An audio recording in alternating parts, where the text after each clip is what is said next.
today, the preparation for tomorrow, and try to replicate a great performance again on Sunday. There was a lot of brilliant things you did, and maybe was the toughest thing having to take Miles Lewis in that first half. What was your thought process if you didn't get a chance to talk to you about it, and how much do you have to work with him to make sure this is the next sort of part of his process and progress, because I know you're quite protective over him? Yeah, I think it was quite clear that that we have a liability there with the yellow card and then the next action. So it wasn't the moment to take any risk, and learn from that experience managing the game for so long, especially with how important this competition is. So yeah, a lesson to learn from him for sure. We will support and help him, but yeah, the line is really thin in the sport, and he needs to understand that. Yeah, he's obviously done so much good for you. Do you get the sense he's the sort of player that can learn quickly? Yeah. Like, yeah, because he's very intelligent. He's extremely demanding of himself, and that's a fine, by the way. And yes. How much? It's only 5 I don't know. It's up to you guys. Up to you. Hopefully, you have that in place. More expensive than 5 I think so. So I think it's better for you guys to discuss with your colleagues. Dinner, yeah. Good dinner. So, but yeah, I know straight away his reaction is like that. He's a perfectionist. He's got a great environment around him, and they are here to learn as well. We understand that Thomas Tuchel has a short list that doesn't sound so short at 55 players. Would you expect both Ranieri and Miles Lewis, given their form, to be on that list? And how do you feel about that in terms of the next step of their development? Well, I have no idea. Obviously, what I read and hear about, the noise that is around it. So, it's Thomas will take with his coaches the decision, and we will support it.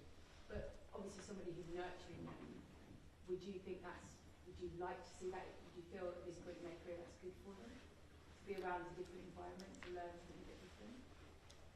Well, knowing Thomas and the coaching staff and the environment that they have created around the England camp, I think it will be an incredible experience for them, if that's the case, whenever that is. That's not my decision, that will be their decision. How we manage him here, it's ours, it's in our control. Down there, we'll leave it to coaches and people that are super experienced, much more experienced than me. Well, talking of experience, 200 up for you. Yeah. The top 3, maybe, as you sit here now, moments so far, and have you got another 200 in you? It's gone fast. Probably the number 1 is with the day that I was sitting here on the first day, just fulfilling that dream of one day becoming the manager of this incredible football club. And then there are many others, but the other night was up there with one of the best because of the way we did it. Best 2, what went third? A trophy, for sure. When we won the first FA Cup after everything we went through as a club the last few years, and the COVID period, which was really, really, really difficult as well. 200 more? Win tomorrow. This is in this industry what happens, and try our best. I have a lot of energy still, and very driven to have more success. From Premier League. Hi. Odegaard usually drops in at 6 to help with ball progression in your build-up. Even though he might not be providing a lot more assists and goals that maybe people expect this season, he clearly is very vital in that build-up stage. He himself said he hasn't been at his best, but do you think he's been hard on himself as captain, and we should be looking at the other things that he contributes on the pitch to the wider team?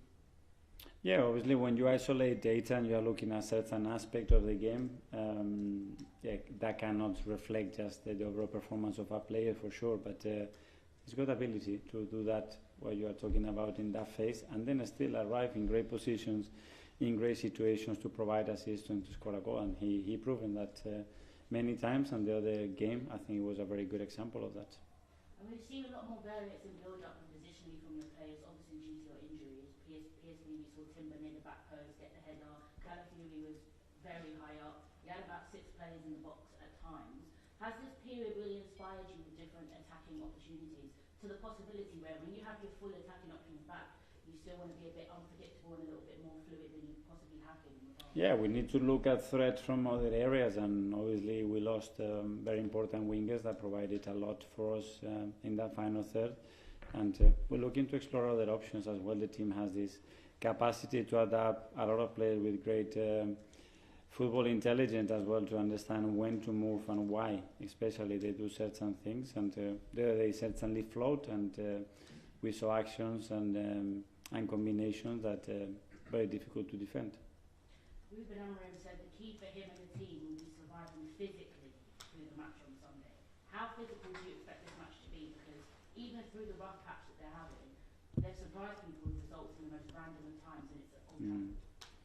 Yeah, well, I mean, that's the history of that football club, and then the players that I have, the coach that I have, and watching the game last night against Real Sociedad, you come very clear that they are very capable to put a really strong performance and beat you on the day. So we know that, we know the difficulty of the match, and that's how we prepared. Tom from London. Hi, Mikel. Hi. You mentioned on Tuesday night last week that we've gone from a situation of 0 goals in 2 games to 7 goals in 1 game, which being the beauty of football. You've had a few more days to kind of reflect on that. Do you have any more insights as to how we did go from 0 goals to 7 goals in 1 game? Yeah, and as well the way the game could have gone as well, but that's the reality. If they would have scored, we were in total control of the game. In one action, they had the big chance with Saivari, and they hit the crossbar. That could have changed the game, you know. And if Imad gets sent off, it would have been a different game. So that's why that you have to really understand the context of the game and how it happened. We're super effective in the final third in the box, and that's a massive strength, especially in the Champions League. And that's why we won the game with that margin. That's clear. It feels like the intensity of the Premier League has been very high, and the Champions League maybe released some of that, a different competition, something new. Returning to the Premier League this weekend, can you utilise that freedom and that enjoyment from that midweek win to take into Sunday? Yeah, I mean, it goes through momentum, and again, what the game provides, because we've been really good in certain games, but the result wasn't coming fast enough. The things were coming in the right moment, at the right time, in the right way, and that's very helpful. So every game is different on that. Simon, you missed that? Hi, Mikel. Can I just ask you about Chido, who you could come up against on Sunday? Just what were your emotions in the summer when he left? Obviously, he was a player, you had a young player, a lot of talent. Yeah, I wasn't too involved in that decision. Obviously, when a player decides that the best pathway for him is to leave, is not much you can do. Very unfortunate, because we want to keep obviously our players from the academy and to be very successful with the first team. But in that case, or with Aiden, we weren't able to do that. There was a sort of feeling at the time, I think, among some fans that young players maybe didn't have a sort of pathway. Do you think that now this season with Ethan Miles, that sort of perception has gone, and that there's proof that if you're a young player and you've got the talent, you can play in the first team? I don't know what the perception is out internally, not, and the reality is very different, because those players are always with us. I mean, I guarantee you that if there is a player there that can help and impact the first team, is going to be with us. James, Athletic?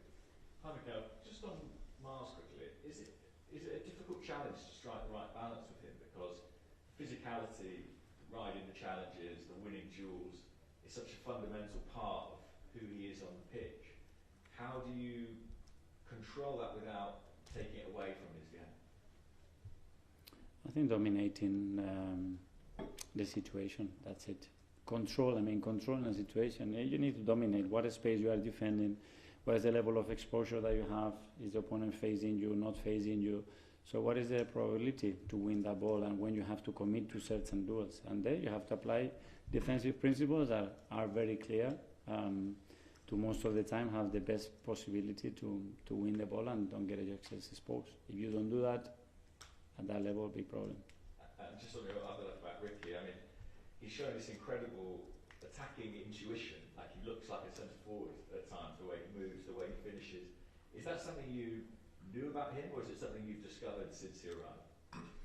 No, he certainly has that capacity to flow in areas that for a defender is very unusual. So that was something that really caught my eye. The other one that is very unpredictable, sometimes chaotic, and that can be very difficult as well from from the position, and that eye on goal, especially in open play. To be fair, I didn't have that understanding of the things that he could do, but you see day to day in training that he's very capable of creating things that they are not there in that moment, you know. And finally, in the last section, we'll go to Nicola. Hi, Mikel. I hope Hi. you don't think this is too personal, but I saw you yesterday encouraging us to engage in your wife's first book, which must be very exciting for you and the family.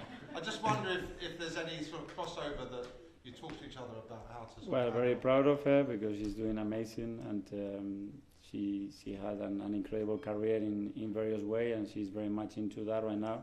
And yeah, to have the person that I love the most in this world next to me and giving everything that he gives to me, yeah, I feel very lucky. Okay, guys, that finishes the live section. We'll go to 10:13 to now. Who's ready to kick